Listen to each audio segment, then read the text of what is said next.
Hello students, हम लोग chapter पढ़ रहे हैं ध्वनि यानी कि साउंड। और आज की क्लास में हम लोग बात करेंगे कि विभिन्न प्रकार की ध्वनियां हमें भिन्न भिन्न क्यों प्रतीत होती हैं, है ना। जैसे अगर मैं यहाँ पे बात करूँ, यहाँ पे देखिए कुछ सिंगर्स का मैंने यहाँ पे इमेज दिखा रखा है आपको, और मैं किसी एक का गाना कोई बजा दूं तो आप आसानी से पता कर लोगे कि हाँ सर ये सिंगर हनी सिंह है, ये सिंगर बादशाह है, आपको आसानी से पता लग जाता है। या मैं ही जो बोल रहा हूं, आप मेरे क्लास को करते तो आपको पता चल जाता है कि हाँ ये रविकांत सर पढ़ा रहे हैं। तो ये आपको ऐसे क्यों, ऐसा क्या होता है ध्वनि में कि आपको पता चल जाता है, आपको भिन्नता कैसे प्रतीत होती है। आप अपने ही 10 दोस्त हैं, आपके 10 दोस्त हैं और 10 दोस्त आपको एक एक करके फोन करते हैं, तो आप आसानी से पहचान पाते हो कि ये फोन किया था, बिना नाम बताए आप आसानी से पहचान लेते हो, है ना। या फिर आपको आंख बांध करके आपके सामने एक दोस्त रख खड़ा कर दिया जाए, अगर वो बोलता है तो आपको पता चल जाएगा कि ये कौन है ना। तो कैसे पता चलता है, इसी के बारे में हम लोग आज की बारे में बात करेंगे। चलिए, तो हम लोग यहाँ पे लिखते हैं कि विभिन्न विभिन्न ध्वनियां ध्वनियां हमें हमें भिन्न भिन्न भिन्न भिन्न क्यों प्रतीत होती है, क्यों प्रतीत होती हैं, इसी के बारे में आज की क्लास में हम लोग बात करने वाले हैं। ठीक है, तो हम लोग यहां पे लिख सकते हैं कि ध्वनियों में भिन्नता जो होती है, ध्वनियों में भिन्नता जो होती है वह उसके तारत्व यानी जिसे पिच कहा जाता है, प्रबलता यानी जिसे लाउडनेस कहा जाता है, लाउडनेस कहा जाता है, तीव्रता तीव्रता तीव्रता यानी कि इंटेंसिटी, तथा गुणता पर निर्भर करती है, गुणता पर निर्भर करती है, इन चार चीजों पर निर्भर करती है। तो चलिए इनके बारे में एक एक करके समझ लेते हैं, तो हमें क्लियर हो जाएगा कि कैसे पता चल जाता है कि किसी का आवाज कैसा है, क्या है। सबसे पहले हम लोग बात करेंगे तारत्व यानी कि पिच के बारे में, PITCH, पिच के बारे में। तो तारत्व होता क्या है, तो हम लिख सकते हैं कि तारत्व, पहले इसको लिख देते हैं फिर इसको समझाएंगे। तारत्व ध्वनि का वह गुण है जिससे ध्वनि का मोटा या पतला होना समझा जाता है, ठीक है। मोटा या पतला होना समझा जाता है। तो जो पुरुष की आवाज देखो, स्त्री की आवाज से क्या होती है, मोटी होती है। तो मोटी आवाज जो होती है, मोटा जिसका आवाज होता है, जैसे मनुष्यों में देख लो, पुरुष और स्त्री में, पुरुष का आवाज क्या होता है, मोटा होता है। तो जो मोटा ध्वनि होता है वह निम्न तारत्व की ध्वनि होती है, निम्न तारत्व की ध्वनि होती है, ठीक है। ये देखो ये रहा। और जो पतला ध्वनि होता है वह उच्च तारत्व वाली ध्वनि होती है, जैसे कि ये इस चित्र में, यानी कि ये स्त्री के लिए हो गया, ये पुरुष के लिए हो गया। और जिसका तारत्व अधिक होगा उसका हम लोग कह सकते हैं कि यहां पर देखिए आवृत्ति भी अधिक होगी, है ना। तारत्व अधिक होगा, अधिक तारत्व वाले ध्वनि की आवृत्ति भी अधिक होती है। देख रहे हैं ना, इसका आवृत्ति आप पढ़े ना जी, आवृत्ति क्या होता है, फ्रीक्वेंसी क्या होता है, 1/t के इक्वल होता है। तो हम लोग देख रहे हैं कि कम समय अंतराल में ही ज्यादा यहाँ पर दोलनों की संख्या हो रही है, प्रति सेकंड में दोलनों की संख्या अधिक हो रही है। देख रहे हैं कितना बार ये हो रहा है, तो ऑसिलेशन बहुत बार हो रहा है, इसलिए ये जो अधिक तारत्व वाली ध्वनि है यानी कि पतली ध्वनि है, ठीक है। तो यहाँ पे आप याद रखने के लिए लिख सकते हैं कि मोटी जो ध्वनि होती है, मोटी ध्वनि को निम्न तारत्व की ध्वनि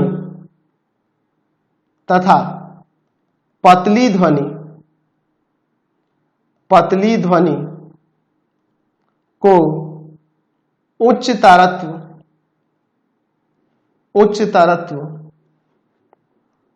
तारत्व की ध्वनि कहते हैं। ठीक है। अच्छा, और क्या कह सकते हैं? हम लोग लिख सकते हैं कि ध्वनि का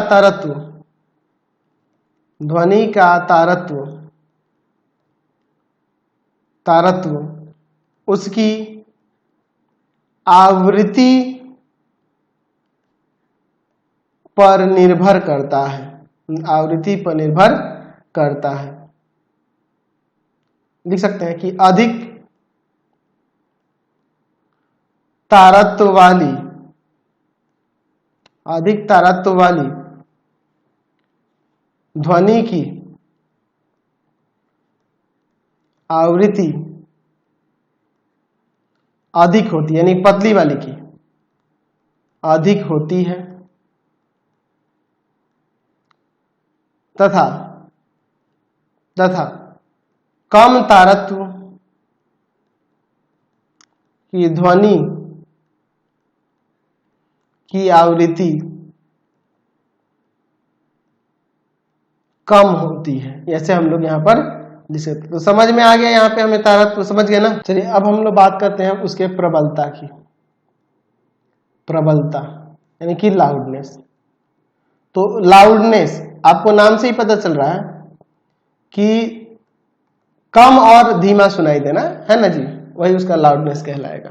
ठीक है, तो लिख सकते हैं कि ध्वनि की प्रबलता इसका वह गुण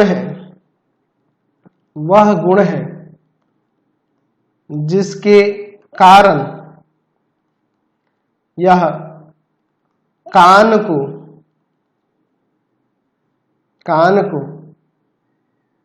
धीमी या तेज सुनाई पड़ती है। धीमी या तेज सुनाई पड़ती है, ऐसा हम लोग कह सकते हैं। तो हम लोग प्रबलता की बात करें तो प्रबलता का हम लोग पता उसके आयाम से लगा सकते हैं। देखिए यहाँ पे चित्र में दिखाया, ये देखिए अधिक आयाम है। देखिए आयाम से कैसे पता चलेगा? यहाँ पे हम लोग जानते हैं कि जो प्रबल ध्वनि होगी उसका ऊर्जा भी अधिक होगा। तो ऊर्जा अधिक होगा तो क्या हो जाएगा? जब ऊर्जा अधिक होगा तो अधिक आयाम होगा, और अधिक आयाम होगा तो प्रबल ध्वनि हो जाएगी। ठीक है, तो यहाँ पे लिख सकते हैं कि ध्वनि की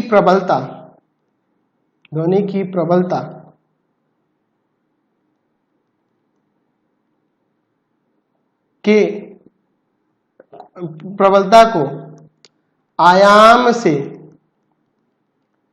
समझा जा सकता है। तो अगर अधिक आयाम होगा, एम्पलीट्यूड अगर अधिक होगा तो जाहिर सी बात है ध्वनि की प्रबलता अधिक होगी, और आयाम कम होगा तो उसकी प्रबलता कम होगी। एक्चुअल में प्रबलता हम लोग कह सकते हैं कि प्रबलता ध्वनि के लिए कानों की जो संवेदनशीलता है उसकी माप है। ठीक है, याद रखना, ये भी ऐसे कह सकते हैं कि प्रबलता ध्वनि के लिए कानों की संवेदनशीलता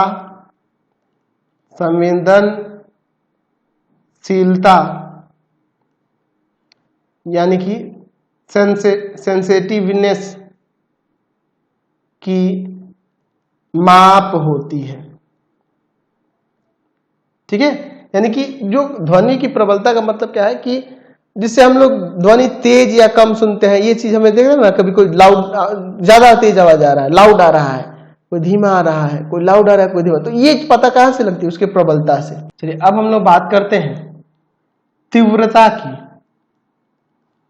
तीव्रता यानी कि इंटेंसिटी।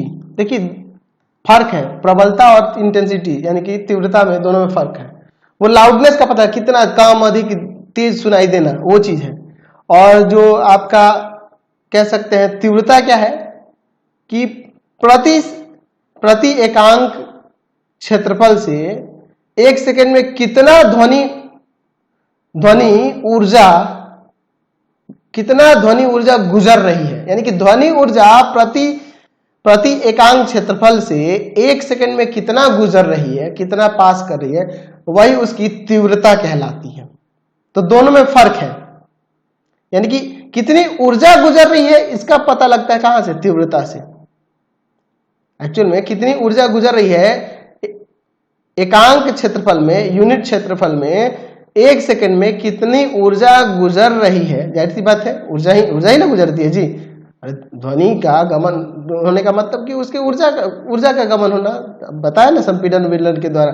तो वो प्रति सेकंड में प्रति कह सकते हैं कि प्रति एकांक क्षेत्रफल में 1 सेकंड में कितनी ऊर्जा गुजर रही है, वही उसकी तीव्रता है। यहाँ पे लिख सकते हैं कि किसी एकांक क्षेत्रफल से 1 सेकंड में गुजरने वाली ध्वनि ऊर्जा को ध्वनि की तीव्रता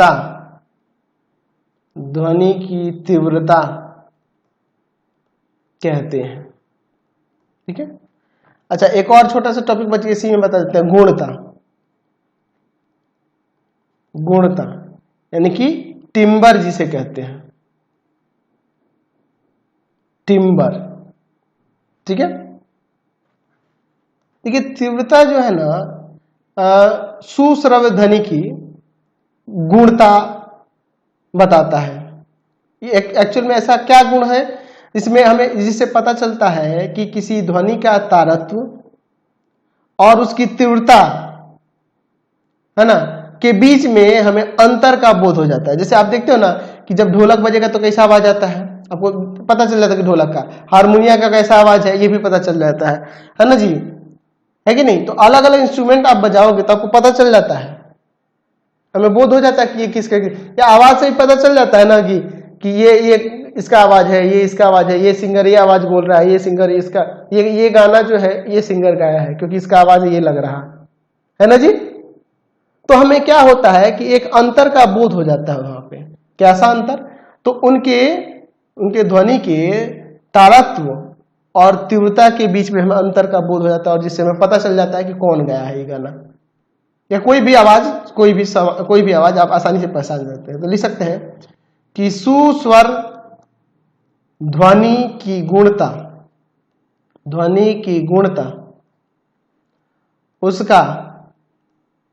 उसका वह गुण है जिससे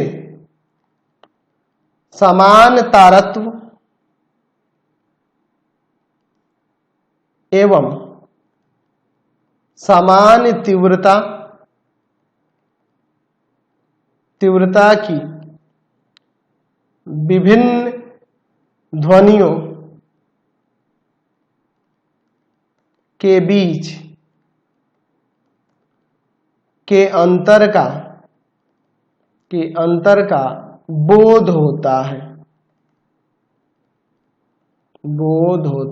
ठीक है। तो वही उसकी गुणता हो जाएगी। तब आप आसानी से इन चारों का अगर आपको ज्ञान हो जाएगा तो आसानी से आप उस आवाज को पहचान पाएंगे। ठीक है। तो क्लियर हो गया ये कंसेप्ट। तो आज की क्लास में इतना ही। नेक्स्ट वीडियो में आगे देखेंगे ध्वनि का परावर्तन। आपको हमारे 3 चैनलों को सब्सक्राइब करना होगा। पहला है पाथफाइंडर क्लासेस छपरा। दूसरा है आपके पास भारती भवन रविकांत सर।